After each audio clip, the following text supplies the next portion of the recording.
Hey guys, tonight we're heading somewhere toasty. Like fry an egg on the sand kind of toasty. You're trudging across the arid deserts of ancient Persia, the sun practically sitting on your shoulder, whispering, "Melt, melt, melt." It's the kind of dry heat that makes you question if your eyebrows are still attached. Now imagine trying to store ice in that. Yes, ice. In the desert, 2,000 years ago, and not just to survive, but for luxury. These folks weren't just trying to not die, and they were trying to sip rosewater sorbet in July. You wouldn't last a day. So before you get comfortable, take a moment to like the video and subscribe. But only if you genuinely enjoy what I do here. And hey, I'd love to know where you're listening from and what time it is. Drop it in the comments if you're still awake. Now dim the lights, maybe turn on a fan for that soft background hum, and let's ease into tonight's journey together. You're walking slowly across a flat copper-colored plain. The air tastes like dust and sun. Sand crunches underfoot. Your robes stick to you like a second skin, not because they're tight, but because even the air has given up trying to cool you. The locals joke it's the kind of heat that can bake bread right in your saddlebag. You laugh weakly. You're not sure they're joking, but you're not here just to sweat. You're following a rumor, a strange, persistent one. A whisper that somewhere in this scorched land there are buildings, domes of mud brick and stone, that keep ice solid all summer. You first heard it from a spice merchant in Susa, who'd heard it from a caravan driver from Ray, who swore his cousin once licked a block of ice in August and regretted it deeply. You're skeptical, sure, but curious. Because if it's true, then the Persians didn't just invent an air fryer made of sand. They beat you to the refrigerator by, 2 millennia. You pass camels lounging in the shade like lazy philosophers. One eyes you with what feels like judgment. You're going to chase ice out here, really? Its gaze seems to say. You ignore it. The sun dips lower, finally giving up its vengeance. Shadows stretch long like yawns across the ground. That's when you see it, a dome rising gently from the sand. Not shiny, not flashy, just there like it belongs. It's not big, maybe the height of 3 tall men, and its surface is pocked like a pumice stone. Around it, silence and a kind of reverence. You step closer. The air here feels cooler, not dramatically, but like when you walk into a library after being outside. Still warm, but not hostile. There's an opening, just a low tunnel, half your height, leading into darkness. The walls of the dome slope gracefully, coated in something ancient and crumbly. A mixture of clay, lime, sand, and something else. The locals call it saruj, impervious to heat, humidity, and time. Kind of like your grandma's Tupperware. You duck inside, your eyes adjust, the silence deepens, and that's when it hits. You cold. Not Arctic tundra cold, not where are my fingers cold, but calm, dry, deliberate coolness, like the breath of an old god who never rushes anything, and there at the center is a pit. You shuffle closer, peer down. The bottom glimmers faintly. It's ice. Actual honest to Zoroaster ice. You blink. Somewhere above, hot wind whistles. But down here it's winter in a bowl. No magic, no air conditioning. Just centuries of stubborn observation and sand-covered genius. Of course, this isn't your local convenience store. These yakchals, which literally means ice pit, didn't generate cold. They preserved it. Ice would be hauled in from mountains during winter, layered with straw, packed into this bowl of shadows, and forgotten until the heat returned. Even now your fingertips tingle from the ancient chill wafting up. It smells faintly of old earth, damp straw, and maybe a hint of mint. Some historians still debate whether these structures were used primarily for ice, or for preserving food, or making cold desserts. But one thing's certain, they worked, and that's more than most modern tech can say after 2,000 years. You sit down against the curved wall, letting the coolness seep into your bones. You can almost hear the builders, clay-caked hands squinting against sun, muttering about airflow and condensation like ancient HVAC technicians. Outside, a sandstorm yawns in the distance.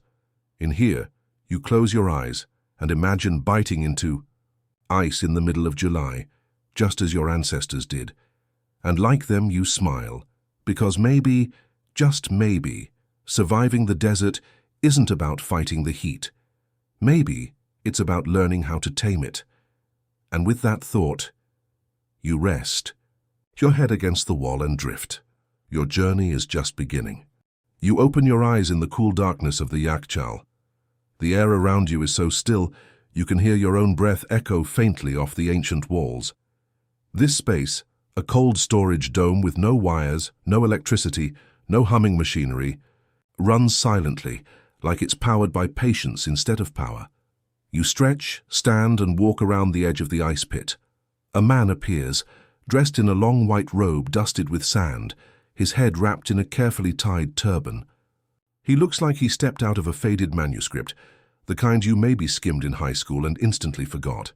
He's a guardian of ice, not a guard in the modern sense, but more like a caretaker of cold. He gestures for you to follow him outside. The sky is still dark, the desert air calm and apologetic, like it knows it was too harsh earlier and is trying to make it up to you. You follow him along a worn path to an open courtyard. And there, glistening under the faint light of oil lamps, lies a shallow, wide pool, still, almost mirror-like. You peer closer. It's not just water, it's ice in the making. During the cold nights of Persian winters, they would flood these shallow ponds, maybe only a few inches deep, and let the desert night do its magic. No electricity, no compressors, just a chill in the air and a lot of trust in nature. The thin layer of water would freeze by dawn, creating a fragile crust of ice, like frosted glass. And then, at sunrise, men like this would come to harvest it, using wooden paddles to carefully pry up the ice sheets, stack them in baskets, and carry them to the Yakchal. You think to yourself, it's kind of like scraping frost off your windshield. If your windshield were a football field, and your scraper was a ceremonial paddle. The old man beside you nods knowingly, explaining in a slow, honey-thick voice. The ice wasn't just for nobles. It was a communal craft, from digging ditches to redirect water, watching the skies for the right temperatures, to how the ice was packed layer by layer in straw. Entire communities worked together like they were freezing time itself. You lean back, looking up at the sky. The moon is a slim crescent, sharp and curved like a grin. The night wind brushes past your cheeks, gentle and oddly comforting. You ask, but what if the night wasn't cold enough? The man shrugs, then smiles. Then that year we drank warm water. You chuckle. Simple, honest, no panic, no fuss. Just warm water and try again next year. You step closer to the icy pond. A faint mist curls above it like a breath. The whole thing feels more like a ceremony than a process. You kneel down, press your finger to the ice.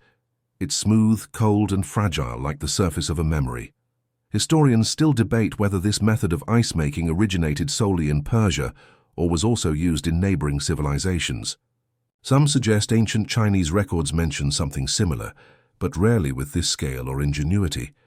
But you don't need an academic argument. You're standing in the history, feeling it with your skin, your bones. It's real. A young man walks by balancing a tray of fresh ice slabs. They look like sheets of frosted glass, neat and precise. You watch the workers move gracefully, passing ice from hand to hand like holy scrolls, as if mishandling a single shard might offend the gods of cold. A soft breeze carries the scent of damp clay and a whisper of smoke. Someone, somewhere nearby, is probably baking flatbread for breakfast. You find yourself daydreaming. Imagine a modern city doing this, with people practicing yoga next to an artificial pond, while others quietly collect fresh ice at dawn. Strange, but not impossible. Because, no matter the time or place, humans have always adored a cool drink on a hot day, the kind of luxury that turns survival into serenity. You sit by the pond, resting your back against a warm stone. Someone hands you a small clay cup filled with chilled water, not icy but crisp and calming. You sip. The coolness slides down your throat, unfurling in your chest like a silk ribbon. The ground beneath you is still a little damp. The sun hasn't risen yet. The air is holding its breath. You close your eyes again and think, if heat is an alarm clock, then this quiet, delicate sheet of ice is a lullaby.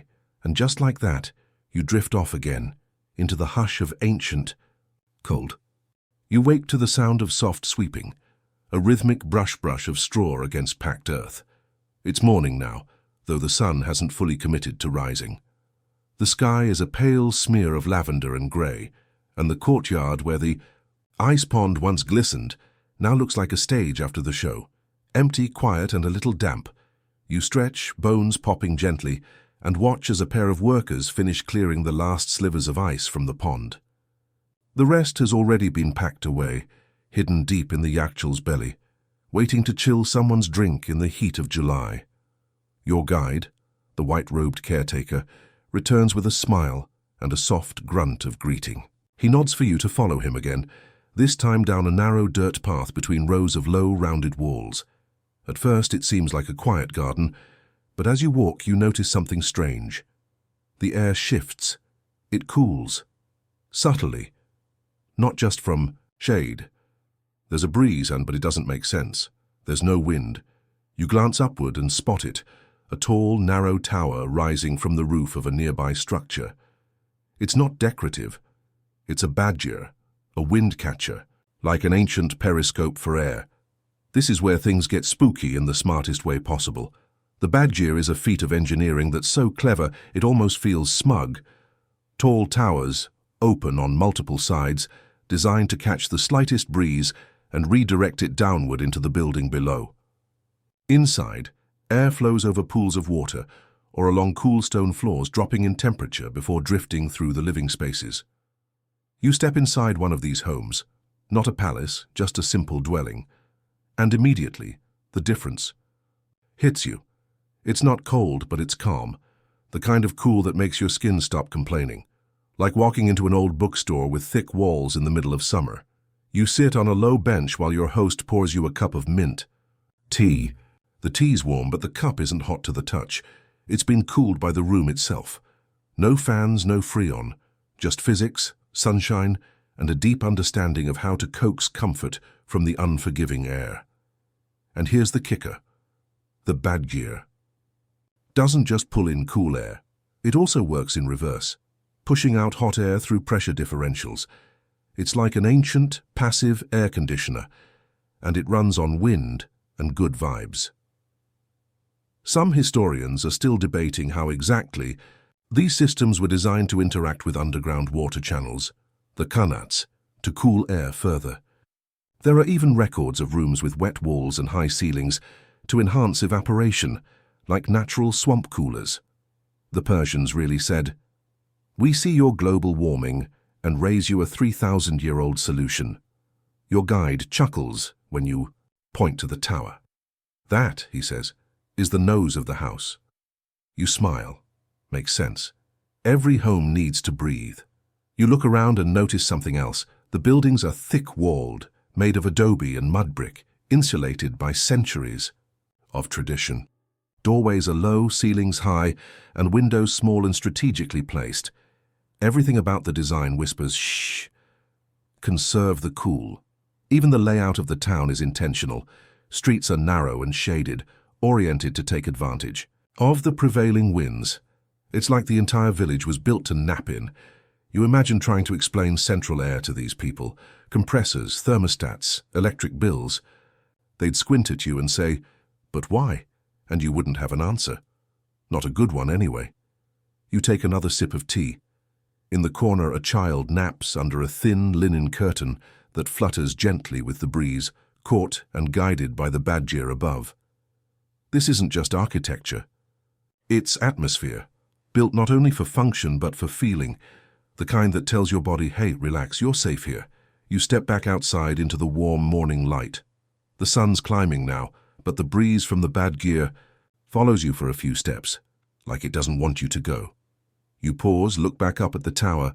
It hums softly in the wind, like it's breathing, and you realize maybe the reason these ancient cooling systems work so well isn't just because of physics. Maybe it's because they were built with intention, with a kind of quiet respect for nature's rhythms, and a little bit of cleverness to bend them gently, the kind of design that doesn't fight the desert. It dances with it. You smile, and once again your eyes grow a little heavier, because everything here, the air, the wind, the quiet, is conspiring to lull you back into that soft sand-colored sleep.